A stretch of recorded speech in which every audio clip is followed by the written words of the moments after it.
Hello बच्चों, welcome to AC talent hunt. आज हम लोग बात करेंगे फिजिक्स फर्स्ट चैप्टर के बढ़ते हुए क्रम में कुछ और इम्पोर्टेंट टॉपिक के बारे में। तो चलिए बच्चों, वीडियो को स्टार्ट करते हैं। चलिए बच्चों, आज की पहली हेडिंग डालिए गॉसियन पृष्ठ। चलिए समझते हैं गॉसियन पृष्ठ क्या होता है। लिखा हुआ है, आवेश को परिबद्ध करने वाला कोई काल्पनिक बंद पृष्ठ उस आवेश का गॉसियन पृष्ठ कहलाता है। क्या है? आवेश को परिबद्ध करने वाला कोई काल्पनिक बंद पृष्ठ उस आवेश का गॉसियन पृष्ठ कहलाता है। कहने का मतलब है, कोई एक आवेश है, इसको परिबद्ध करने वाला कोई बंद पृष्ठ, मतलब कोई इसको परिबद्ध कर रहा है एक बंद पृष्ठ, ये जो इसे बंद करेगा उसे हम आवेश का गॉसियन पृष्ठ कहेंगे। क्या कहेंगे? उसे हम आवेश का गॉसियन पृष्ठ कहेंगे। चलिए लिख लीजिए, आवेश को परिबद्ध करने वाला कोई काल्पनिक बंद पृष्ठ उस आवेश का गॉसियन पृष्ठ कहलाता है। नेक्स्ट हेडिंग है आप लोगों की, आवेश का रेखीय घनत्व। क्या है? आवेश का रेखीय घनत्व। क्या होता है आवेश का रेखीय घनत्व? इसे हम लैम्डा से प्रदर्शित करते हैं। चलिए समझते हैं क्या दिया गया है। यदि कोई आवेश लंबाई L की किसी रेखा पर एक समान रूप से वितरित हो, तो प्रति एकांक लंबाई पर वितरित आवेश को आवेश का रेखीय घनत्व कहते हैं। इसे लैम्डा से प्रदर्शित करते हैं। क्या दिया गया है? एक आवेश लंबाई की किसी रेखा पर एक समान रूप से वितरित, तो एकांक लंबाई पर वितरित आवेश को आवेश का रेखीय घनत्व कहते हैं। मतलब एकांक लंबाई L पर वितरित आवेश को हम क्या कहते हैं? रेखीय आवेश घनत्व कहते हैं। मतलब एक एकांक लंबाई L है, इस पर एक समान रूप से वितरित आवेश Q को हम रेखीय आवेश घनत्व कहते हैं। इसे हम लैम्डा से प्रदर्शित करते हैं। समझ में आया? लैम्डा बराबर क्या है? Q upon L। यदि कोई आवेश लंबाई L की किसी रेखा पर एक समान रूप से वितरित हो, तो प्रति एकांक लंबाई पर वितरित आवेश को आवेश का रेखीय आवेश घनत्व कहते हैं। इसे लैम्डा से प्रदर्शित करते हैं। लैम्डा इक्वल टू क्या आ जाएगा? लैम्डा इक्वल टू आ जाएगा Q अपॉन L। इस L पर ये Q विद्यमान है। या इस तरीके से कह सकते हैं कि आवेश व लंबाई के अनुपात को हम रेखीय आवेश घनत्व कहते हैं। इसे लैम्डा से प्रदर्शित करते हैं। अब अगर रेखीय आवेश घनत्व का मात्रक पूछेंगे तो क्या हो जाएगा? आवेश का मात्रक कूलाम, L का मात्रक मीटर। मतलब रेखीय आवेश घनत्व का मात्रक क्या आ जाएगा? कूलाम पर मीटर। नोट कर लीजिए। चलिए नोट करिए। हम लोगों ने रेखीय आवेश घनत्व के बारे में बात की थी अभी। अब बात करेंगे आवेश का पृष्ठीय घनत्व। आवेश का पृष्ठीय घनत्व। चलिए देखते हैं क्या है। दिया गया है, यदि कोई आवेश Q पृष्ठ क्षेत्रफल A पर समान रूप से वितरित हो, तो उस पृष्ठ के प्रति एकांक क्षेत्रफल पर विद्यमान आवेश को आवेश का पृष्ठीय घनत्व कहते हैं। इसे सिग्मा से प्रदर्शित करते हैं। इसे हम सिग्मा से प्रदर्शित करते हैं। इसे हम सिग्मा, छोटा सिग्मा बोलते हैं। क्या? छोटा सिग्मा। ये छोटा सिग्मा है और एक सिग्मा क्या होता है? ये है एक सिग्मा। चलिए समझ में आया क्या कह रहा है? पिछले उसमें कह रहा था भी रेखीय आवेश घनत्व में कि प्रति एकांक लंबाई पर, क्या कह रहा था? प्रति एकांक लंबाई पर विद्यमान आवेश को रेखीय आवेश घनत्व कहते हैं। अब पृष्ठीय आवेश घनत्व क्या है? प्रति एकांक क्षेत्रफल पर उपस्थित आवेश को पृष्ठीय आवेश घनत्व कहते हैं। यह है, समझ में आया क्या है? यदि कोई आवेश Q पृष्ठीय क्षेत्रफल A पर समान रूप से वितरित हो, तो उस पृष्ठ के प्रति एकांक क्षेत्रफल पर विद्यमान आवेश को पृष्ठीय आवेश घनत्व कहते हैं। इसे हम सिग्मा से प्रदर्शित करते हैं। सिग्मा बराबर क्या आ जाएगा? Q upon A। समझ में आया? इसको और एक तरीके से समझ सकते हैं, क्या है कि प्रति एकांक क्षेत्रफल पर विद्यमान आवेश को आवेश का पृष्ठीय आवेश घनत्व कहते हैं। इसे हम सिग्मा से प्रदर्शित करते हैं। क्या बताया मैंने? प्रति एकांक क्षेत्रफल पर विद्यमान आवेश को पृष्ठीय आवेश घनत्व कहते हैं। इसे हम सिग्मा से प्रदर्शित करते हैं। चलिए नोट कर लीजिए, चलिए नोट करिए। चलिए आज की नेक्स्ट हेडिंग है अनंत लंबाई के एक समान आवेशित सीधे तार के निकट वैद्युत क्षेत्र की तीव्रता। इसका डेरिवेशन करना है, प्रूवमेंट निकालना है। क्या है? अनंत लंबाई के एक समान आवेशित सीधे तार के निकट वैद्युत क्षेत्र की तीव्रता। चलिए हेडिंग डाल लीजिए, हेडिंग डालिए आप लोग। अनंत लंबाई के एक समान आवेशित सीधे तार के निकट वैद्युत क्षेत्र की तीव्रता। अब इसका डायग्राम देख लीजिए, यह डायग्राम बना लीजिए। डायग्राम है, चलिए देखिए।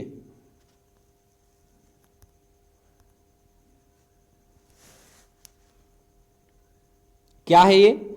एक गॉसियन पृष्ठ है। मैंने क्या बताया था? गॉसियन पृष्ठ जो आवेश को परिबद्ध करे वही गॉसियन पृष्ठ है। ये गॉसियन पृष्ठ हो गया। अब ये एक अनंत लंबाई का तार है जिससे r दूरी पर एक बिंदु P है। ये एक क्षेत्रफल अवयव dA है। इसमें वैद्युत क्षेत्र की तीव्रता E बाहर की ओर दिष्ट है। ये एक E है, ये इससे लंबवत dA है। ये दोनों एक दूसरे के लंबवत हैं, ये दोनों एक दूसरे के समांतर हैं। जब E व dA समांतर होंगे तो इनके बीच का एंगल कितना हो जाएगा? 0। दो समांतर रेखाओं के बीच का कोण कितना होता है? 0 अंश। और लंबवत में 90, थीटा बराबर क्या होता है? 90। कितना होता है? थीटा बराबर 90। नोट कर लीजिए। चलिए डायग्राम बना लिया, डायग्राम बना लिया। अब इसके बारे में लिख लेते हैं। चलिए इसके बारे में लिखते हैं। देखिए, माना एक अनंत लंबाई के, लिखिए, माना एक अनंत लंबाई के एक समान आवेशित तार का रेखीय आवेश घनत्व। क्या होता है रेखीय आवेश घनत्व? लेम्डा। मैंने क्या बताया था? लेम्डा बराबर Q/L। रेखीय आवेश घनत्व लेम्डा है। तार के निकट r दूरी पर एक बिंदु P है जिस पर वैद्युत क्षेत्र की तीव्रता ज्ञात करनी है। चलिए, बिंदु P से गुजरने वाला L लंबाई का एक बेलनाकार गॉसियन पृष्ठ खींचते हैं। पृष्ठ के प्रत्येक बिंदु पर तीव्रता E समान होगी। पृष्ठ के प्रत्येक बिंदु पर तीव्रता E समान होगी और बाहर की ओर दिष्ट होगी। पृष्ठ पर तीव्रता E व क्षेत्रफल अवयव dA एक ही दिशा में होंगे। अतः क्षेत्रफल dA से गुजरने वाला वैद्युत फ्लक्स, अतः क्षेत्रफल dA से गुजरने वाला वैद्युत फ्लक्स। चलिए देखते हैं क्या होगा। क्षेत्रफल अवयव dA से गुजरने वाला वैद्युत फ्लक्स क्या हो जाएगा? d phi इक्वल टू, क्योंकि dA से गुजर रहा है, d phi equal to E dA cos theta. अब दोनों समांतर थे, दोनों समांतर थे तो इनके बीच का एंगल जो है कितना हो जाएगा? 0 अंश का। कितना हो जाएगा? 0 अंश का। क्या लिख लेंगे? E dA, थीटा की जगह 0, E dA cos 0। cos 0 का मान क्या होता है? cos 0 का मान होता है, कितना होता है? 1। कितना होता है cos 0 का मान? 1। cos 0 की जगह हम क्या लिख देंगे? 1। E dA इंटू 1 का इसमें गुणा कराएंगे, क्या आ जाएगा? E dA। अच्छा, d phi equal to E dA। अब लघु क्षेत्रफल के लिए क्या था? d phi E, तो संपूर्ण क्षेत्रफल के लिए क्या आ जाएगा? phi equal to EA। क्या आ जाएगा? phi E equal to EA। इतना नोट कर लीजिए। समझ में आया? क्या है? d phi equal to E dA cos theta, theta का मान 0, cos 0 का मान 1, d phi इक्वल टू आ गया E dA, संपूर्ण के लिए आ गया phi इक्वल टू EA। अब देखते हैं, गॉसियन पृष्ठ बेलनाकार है, अतः A equal to 2 pi RL। बेलन का क्षेत्रफल क्या होता है? बेलन का एरिया क्या होता है? 2 पाई RL। क्या होता है? 2 पाई RL। अच्छा, एक ही जगह हम क्या लिख देंगे? 2 पाई RL। एक ही जगह क्या लिख देंगे? 2 पाई RL। तो हमारा phi क्या बन जाएगा? वैद्युत फ्लक्स बन जाएगा phi equal to E 2 pi R L, इसको हम समीकरण 1 मान लेंगे, इसको हम समीकरण 1 मान लेंगे। समझ में आया? गॉसियन पृष्ठ बेलनाकार रहता ए बराबर 2 पाई आर एल रखने पर। अच्छा, अब देख लेते हैं, पृष्ठ के समतल सिरों से गुजरने वाला वैद्युत फ्लक्स शून्य होगा। क्यों शून्य होगा? क्योंकि दोनों एक दूसरे के लंबवत थे। ये इस तरीके से थे, ई ए था और ए ए। अब दोनों लंबवत थे, इसका मतलब इसके बीच का जो एंगल है हो गया 90 अंश। अब cos 90 क्या होता है? 0, इसलिए ईडीए क्या आ गया हमारा? 0। क्या आ गया? 0। अब गॉस की प्रमेय अनुसार, गॉस की प्रमेय क्या होती है? प्रूफ किया था आप लोगों ने पिछले लेक्चर में गॉस की प्रमेय, phi equal to Q upon epsilon naught. क्या था गॉस की प्रमेय? क्या था? वैद्युत फ्लक्स, किसी बंद पृष्ठ से निर्गत कुल वैद्युत फ्लक्स फाई ई उस पृष्ठ द्वारा परिबद्ध कुल आवेश क्यू का 1 अपॉन एक्सएल नॉट गुना होता है। मतलब फाई ई इक्वल टू क्या था? Q upon epsilon naught. यही थी गॉस की प्रमेय। क्या थी? Phi E equal to Q upon epsilon naught. अभी हमने आपको क्या बताया? तार का रेखीय घनत्व लेमडा बराबर क्यू अपॉन एल, मतलब प्रति एकांक लंबाई पर विद्यमान आवेश क्या होता है हमारा? लेमडा होता है। क्या होता है? लेमडा होता है, रेखीय आवेश घनत्व। अब Q बराबर यहां से क्या आ जाएगा हमारा? Q बराबर आ जाएगा लेमडा एल। क्या आ जाएगा? Q बराबर लेमडा एल। अब इस Q का मान हम क्या करेंगे?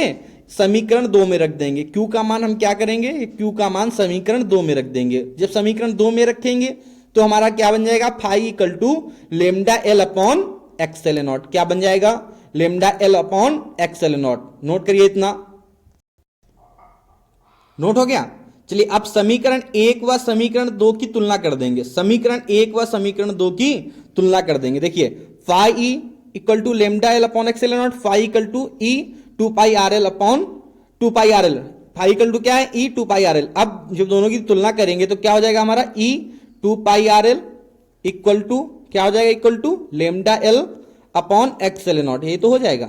अब देखिए, एल से एल कैंसिल हो जाएगा, ई बराबर क्या आ जाएगा? लेमडा, ये 2 pi epsilon not lambda upon R, इस तरीके से आ जाएगा। चलिए देखते हैं क्या है। जब समीकरण 1 व 2 की तुलना करेंगे देन हमारा क्या आ जाएगा? E equal to 2 pi R L lambda L upon epsilon not. अब एल से एल कट जाएगा, E 2 pi R equal to lambda upon epsilon not. अब इसको बटे में लिखेंगे तो क्या आ जाएगा? E equal to 1 upon 2 pi epsilon not lambda upon R. अब इतना समझ में आया? आ गया कि नहीं आ गया? इतना 2 पाई के साथ में एक्सएल नॉट लिख लिया, लेमडा की जगह लेमडा के नीचे आर लिख लिया बटे में। अच्छा, अब इसमें हम क्या करें? 2 से गुणा कर दें, 2 से भाग कर दें। 2 से गुणा 2 से भाग कर देंगे तो हमारा ई बराबर फॉर्मूला निकल के आ जाएगा। क्या आ जाएगा? ई बराबर फॉर्मूला निकल के 1 upon 4 pi epsilon naught 2 lambda upon R. क्या आ जाएगा?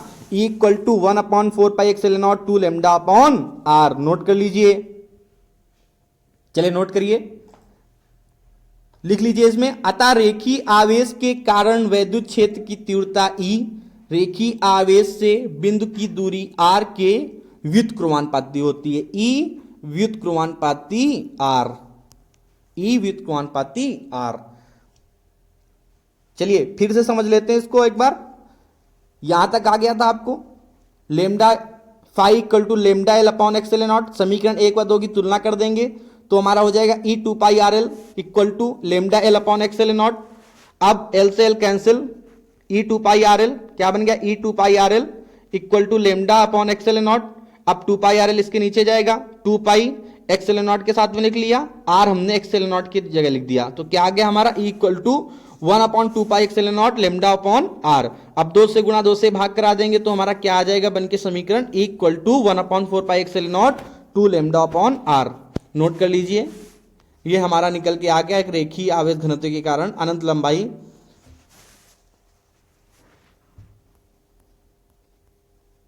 चलिए नोट कर लीजिए, अनंत लंबाई के एक समान आवेशी सीधे तार के निकट वैद्युत क्षेत्र की तीव्रता के आगे निकल के equal to 1 upon 4 pi epsilon naught 2 lambda upon are.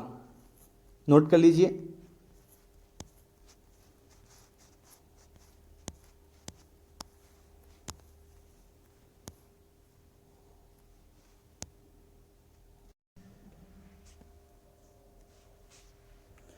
चलिए समझ में आ गया होगा।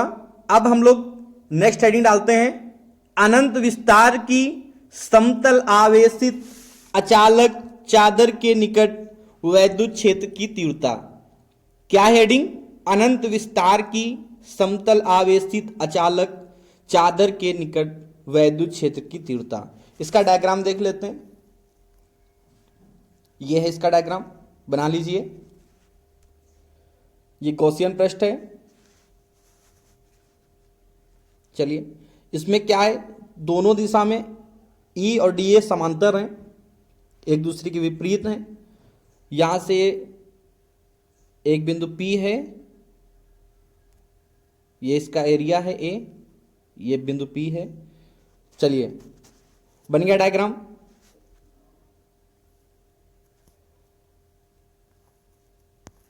लिख लेते हैं इसके बारे में। यहां से यहां तक की, ये A से यहां तक की दूरी जो है R है, नोट कर लेना, ये R है, ये ठीक है। चलिए लिखते हैं, लिखिए, माना कोई अनंत विस्तार की, लिखिए, माना कोई अनंत विस्तार की एक धन आवेशित अचालक समतल चादर के निकट R दूरी पर कोई बिंदु P है और दूसरी ओर बिंदु P डैश है। हम चादर के आर पार एक गॉसियन बेलनाकार पृष्ठ की कल्पना करते हैं। बेलन के प्रत्येक सिरे का क्षेत्रफल A है। बेलन के प्रत्येक सिरे का क्षेत्रफल A है। चादर के समीप दोनों ओर तीव्रता E समान होगी। तीव्रता E और dA परस्पर समांतर होंगी। बेलन के दोनों सिरों से होकर गुजरने वाला वैद्युत फ्लक्स क्या हो जाएगा, दोनों बेलनों से होकर गुजरने वाला वैद्युत फ्लक्स जुड़ जाएगा। क्या आ जाएगा, phi equal to EDA plus EDA। अब EDA E डॉट DA क्या हो जाएगा, EA cos theta plus EA cos theta. अब थीटा का मान जब जीरो रख देंगे, क्योंकि दोनों समांतर थे, जीरो रख देंगे तो क्या आ जाएगा, EA cos zero plus EA cos zero का मान होता है 1, देन क्या आ जाएगा, EA प्लस EA। अब फाई इक्वल टू हमारा क्या आ जाएगा, फाई इक्वल टू आ जाएगा 2EA। जब EA और EA जुड़ेगा तो क्या आ जाएगा, 2EA आ जाएगा। इतना समझ में आया, नोट कर लीजिए। क्या है, तीव्रता E और DA परस्पर समांतर होंगी। बेलन के दोनों सिरों से होकर गुजरने वाला वैद्युत flux phi E dot DA plus E dot DA, EDA cos theta plus EDA cos theta. Theta का मान 0 क्योंकि दोनों समांतर होंगे। अब क्या आ जाएगा, EA प्लस EA और EA जोड़ देंगे, देन क्या हो जाएगा, 2EA। चलिए अब लिखते हैं, वक्राकार पृष्ठ पर वैद्युत फ्लक्स शून्य होगा क्योंकि E व DA लंबवत हैं, क्योंकि E व DA लंबवत हैं। अतः गॉसियन पृष्ठ से गुजरने वाला फ्लक्स, अतः गॉसियन पृष्ठ से गुजरने वाला फ्लक्स फाई इक्वल टू क्या निकाला, 2EA। अच्छा, इसको समीकरण 1 मान लेंगे। अब गॉस की नियम से, गॉस की प्रमेय से, क्या है गॉस की प्रमेय हमारी, phi equal to Q upon epsilon nought. जब phi equal to Q upon epsilon nought है, अब पृष्ठीय आवेश घनत्व क्या बताया था मैंने, sigma equal to Q upon A, प्रति एकांक क्षेत्रफल पर उपस्थित आवेश, प्रति एकांक क्षेत्रफल पर उपस्थित आवेश पृष्ठीय घनत्व होगा, आवेश का पृष्ठीय घनत्व होगा। अब Q बराबर यहां से क्या हो जाएगा, सिग्मा ए। Q बराबर क्या हो जाएगा, सिग्मा ए। अब इस Q का मान हम समीकरण 2 में रख देंगे। Q का मान हम क्या करेंगे, समीकरण 2 में रख देंगे। तब फाई हमारा क्या हो जाएगा, फाई हो जाएगा हमारा Q, फाई हमारा हो जाएगा, Q की जगह हम रख देंगे सिग्मा ए, देन फाई हमारा हो जाएगा sigma A upon epsilon naught. क्या हो जाएगा, sigma A upon epsilon not हो जाएगा। नोट कर लीजिए, क्या हो जाएगा हमारा, जब Q का मान समीकरण 2 में रखेंगे तो फाई इक्वल टू हमारा हो जाएगा sigma A upon epsilon not, sigma A upon epsilon not. चलिए अब समीकरण 1 व 3 की तुलना करने पर समीकरण 3 क्या बन गई हमारी, phi equal to sigma A upon epsilon not. अब जब दोनों की तुलना करेंगे, जब दोनों की तुलना कर देंगे आपस में, तब हमारे पास क्या आ जाएगा, हमारे पास आ जाएगा फाई इक्वल टू था 2EA, उधर था phi equal to sigma A upon epsilon not. अब ए से ए कट जाएगा, देन हमारे पास क्या आ जाएगा, 2E equal to sigma upon epsilon not, equal to क्या आ जाएगा, सिग्मा अपॉन 2 एक्सएल नॉट। चलिए देखते हैं, समीकरण 1 व 3 की तुलना करने पर 2EA equal to sigma A upon epsilon nought, A से ए कट गया, क्या आ गया, 2E equal to sigma upon epsilon not, equal to क्या आ गया, 1 अपॉन 2 एक्सएल नॉट सिग्मा। मतलब कि sigma upon 2x L not. क्या आ गया हमारा? Sigma upon 2x L not. क्या आ गया? Sigma upon 2x L nought. Note कर लीजिए क्या आया? Sigma upon 2x L not. अब क्या है? इसमें त्रिज्या r नहीं है, अतः चादर के निकट सभी बिंदुओं पर वैद्युत क्षेत्र की तीव्रता समान होगी। इंपॉर्टेंट पॉइंट है ये, नोट कर लीजिए। इसमें त्रिज्या r नहीं है, अतः चादर के निकट सभी बिंदुओं पर वैद्युत क्षेत्र की तीव्रता समान होगी। चलिए एक बार फिर से देख लीजिए क्या है। Phi equal to E A plus E A 2EA। अब फाई इक्वल टू 2A है। अब गॉस की प्रमेय phi equal to Q upon epsilon naught लगाएंगे। अब चादर का पृष्ठीय घनत्व तो क्या होता है? क्यू सिग्मा बराबर क्यू अपॉन ए। देन क्यू का मान निकालेंगे सिग्मा ए। क्यू का मान हम रख देंगे गॉस की प्रमेय में, फाई इक्वल टू आ जाएगा हमारा sigma A upon epsilon not. अब समीकरण 3 बन जाएगी, ये समीकरण 1 ये थी। समीकरण 1 और 3 की तुलना कर देंगे, हमारा क्या आ जाएगा? फाई इक्वल टू हमारा आ जाएगा 2EA और sigma A upon epsilon not, दोनों की तुलना करेंगे। देन ई बराबर हमारा आ जाएगा 1 upon 2 epsilon nought sigma, मतलब sigma upon 2 epsilon nought. Note कर लीजिए, चलिए नोट करिए।